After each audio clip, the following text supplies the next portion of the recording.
Hey, this is Anney. And Samantha. And welcome to Stuff I Never Told You, a production of iHeartRadio.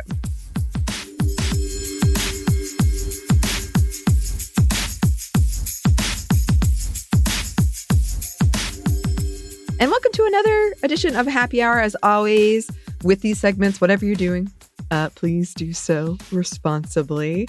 Are you sipping on anything, Samantha? I am. I feel like with everything going down, not being too pleasant, I decided to treat myself today. We don't have too much to do. We have stuff to do, but I'm not going anywhere afterwards. So I decided to put a little adult beverage into my coffee because it's very cold here. Yes. And icy. And in my office, to be fair, probably not as cold as your area, but it was closed off. So it was pretty chilly. So I'm wrapped up in my electric blanket with my coffee with a hint of adult beverage. What about you? Yes, it is very cold. I am drinking red wine. My mom for Christmas gives me all of this wine.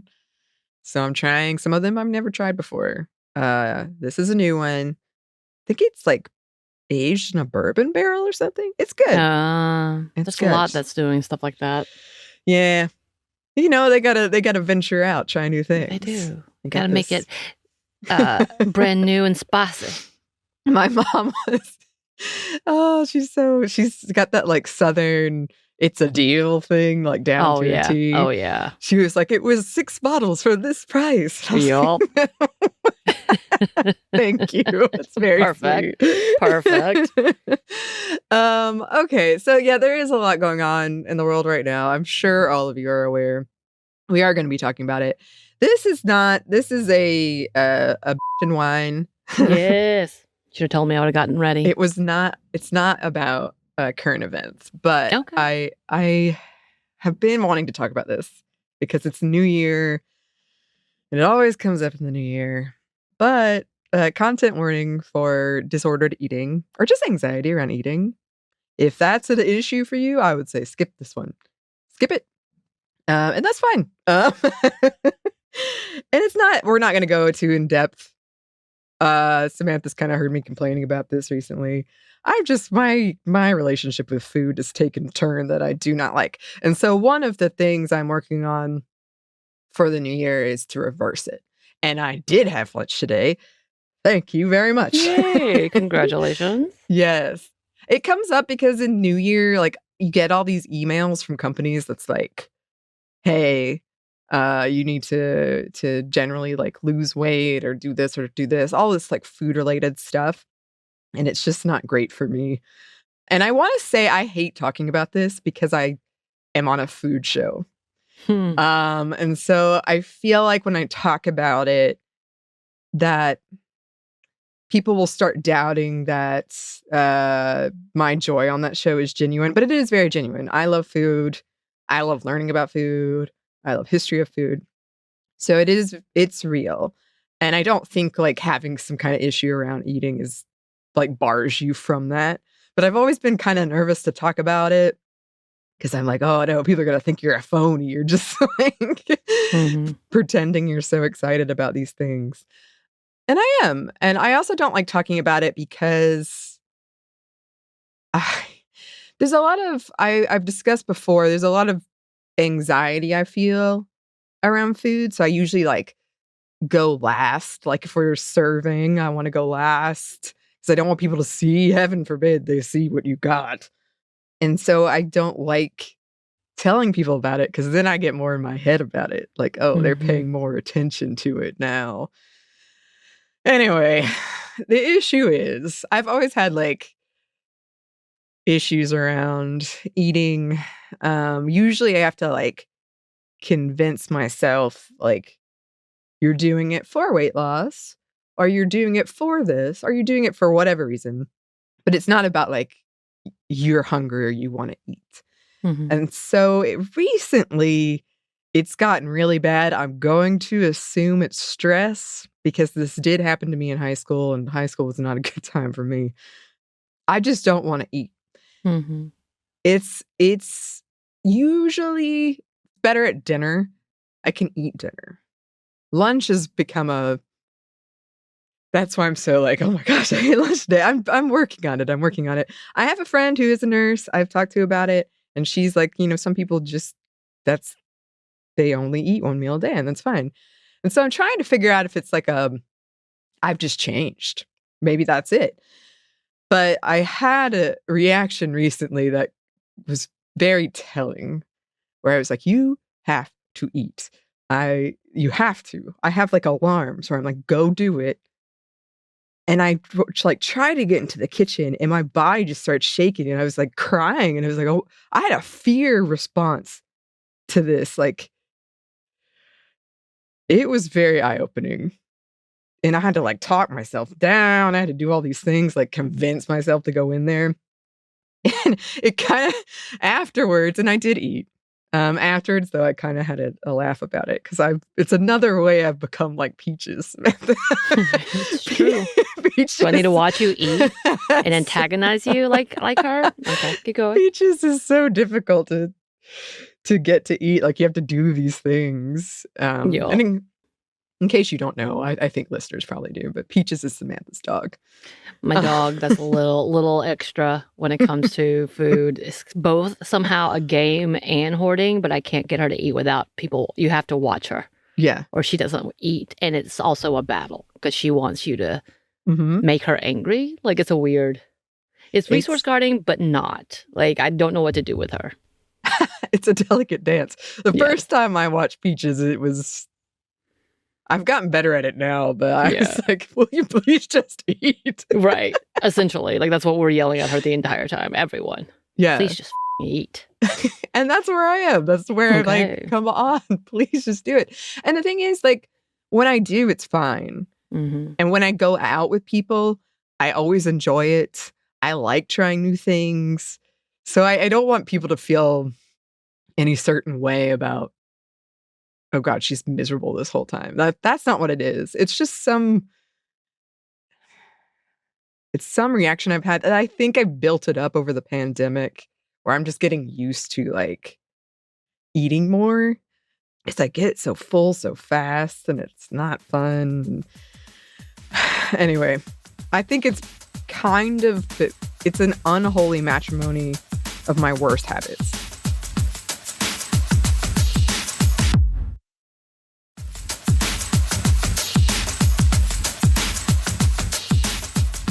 And this is terrible to admit, but to me, eating feels like self-care.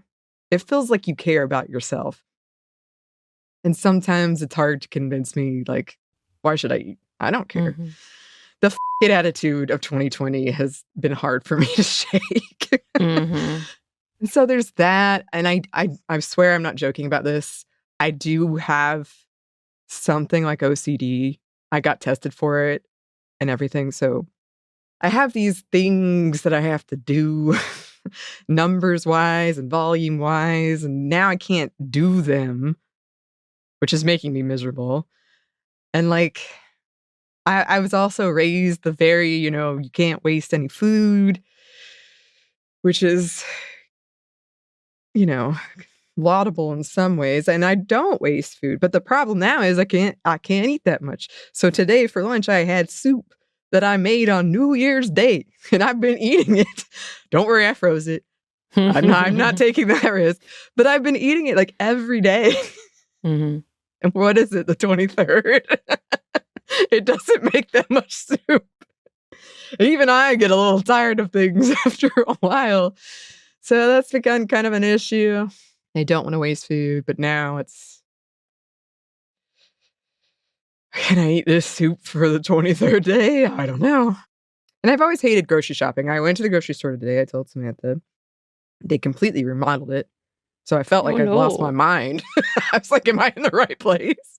That really can trip you up. You go to really a different version of it and you're like, oh, it's on the opposite side. I was so turned about. But I went right before the pandemic. I went grocery shopping with a friend and she was like, I almost didn't believe you, but you're visibly anxious. You really hate this. And I was like, yes, I really hate it. So I have to like build myself up to do that too. It's just so frustrating. I'm like, this is so silly. Why are you making this? But I have all these things in place. I have the clock, the alarms. But I've just made it so much worse. I think in some ways, my like protections of like the alarm has made it worse. Now I'm more anxious. Yeah, that could be like the when you play a certain sound or a certain song and you hear it repeatedly as a reminder of something and it irritates you. It just gives you more ick than helping. Yeah, and I always know it's coming. And no one likes an alarm, right? Like that sound is meant to be kind of annoying. Yeah. And I also deal in extremes. I think even I take healthy things and I turn them into unhealthy things. And I'm trying to be better. You know, I've talked about this recently, like finding the middle ground. Like you hang out too much or you don't do any. I need to find the middle ground. Right. And that's what I need with eating. And it does feel sort of like self-sabotage. Like it's very, it. Why I don't want to eat. Why should I? I know why I should. It's just, it gets hard to care after a certain point. Especially if I get tired. And actually, I was looking this up because I was trying to figure out what in the world is this. But it is tied to sleep and lack of sleep. You can get very like, I'm just too tired to fight this fight right now. I'm just gonna go to bed. Why should I do it? So it's not good. But I have been working on it. And I have made progress. I ate lunch and dinner yesterday. Good. But I mean, the thing is, like, I might just be changing. And I'm not going to say there's no stress involved because clearly there is. I have a panic attack just trying to go into the kitchen. But I have been working on it and I have been adjusting. And I'm like, maybe you just have to have a really small lunch and that's fine. So it's one of those things of kind of relearning how to listen to my body. And also accepting it. I've just changed in some ways and that's okay. But for anyone listening, if you relate, I see you, but also I want you to know I do for all of this, I do love food and I love sharing meals with people. I love sharing meals with you, Samantha. Like it's just when I'm alone, I think it gets really bad. But you see me, I get full and I'll get sick. Yeah. If I push too hard. So I just gotta be more vigilant. But yeah, all those New Year's messages don't help. And that's the thing is none of this is about weight loss or anything like that. This is just some kind of stress, something that's happened. But yeah, here's hoping I will have better eating habits in the year and I'll be able to reconnect more with that joy that I do have, but I would love to build it up more because I miss it. I miss when you like take that first bite of something and it's just so amazing instead of me being like, I hope I'm not sick later. Yeah. Anyway, thanks for coming along on this ramble with me as always. We hope all of you are well. I know it's tough out there, so we hope all of you are well. And if you would like to contact us, you can. You can email us at hello@stuffmonevertoldyou.com or at StephanieDMomStuff@iHeartMedia.com. You can find us on Blue Sky at Mom Stuff Podcast or on Instagram and TikTok at Stuff One Never Told You. We're also on YouTube. We have a TeePublic store and we have a book you can get wherever you get your books. Thanks as always to our super producer Christina, our executive producer Maya, and our contributor Joey. Thank you. And thanks to you for listening. Stuff I Never Told You is a production by iHeartRadio. For more podcasts from iHeartRadio, you can check out the iHeartRadio app, Apple Podcasts, or wherever you listen to your favorite shows.